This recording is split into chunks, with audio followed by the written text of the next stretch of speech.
बिस्मिल्लाहिर्रहमानिर्रहीम। लब्बैक लब्बैक लब्बैक या रसूलल्लाह। इस वक्त रात के तकरीबन 8 बज चुके हैं। कायदे मिल्लत इस्लामिया हज़रत अल्लामा मौलाना हाफ़िज़ साद हुसैन रज़वी साहब आप राजनपुर के विज़िट पर तशरीफ़ लाए और देखा कि सड़क के साथ खैमे हैं, तो हर खैमे वाले की खिदमत भी की। जिनके पास खैमे नहीं थे उनके खैमों का इंतज़ाम किया। और फिर एक साथी ने बताया कि इस फैक्ट्री के अंदर भी 2-3 खैमे हैं, वो भी सैलाब ज़दगान है। तो वहाँ पर भी जो तहरीक लब्बैक या रसूलल्लाह पाकिस्तान के लाहौर के ज़िम्मेदारान हैं, ये मेरे साथ खड़े हैं, आप तशरीफ़ लाए और उन तक भी खिदमत पहुँचाई।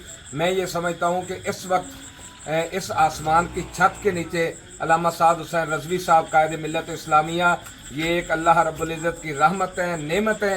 एक इस तरह घरों में जाकर उनको राशन भी पहुंचाया जा रहा है और उनको नकद पैसे भी दिए जा रहे हैं। और जिनके पास खैमे नहीं है खैमे भी पहुंचाए जा रहे हैं और मेडिकल कैंप भी लगाए जा रहे हैं। अल्लाह रब्बुल इज़्ज़त उनका साया अहले सुन्नत पर कायम दायम रखे। ताजदार खत्म नबूवत।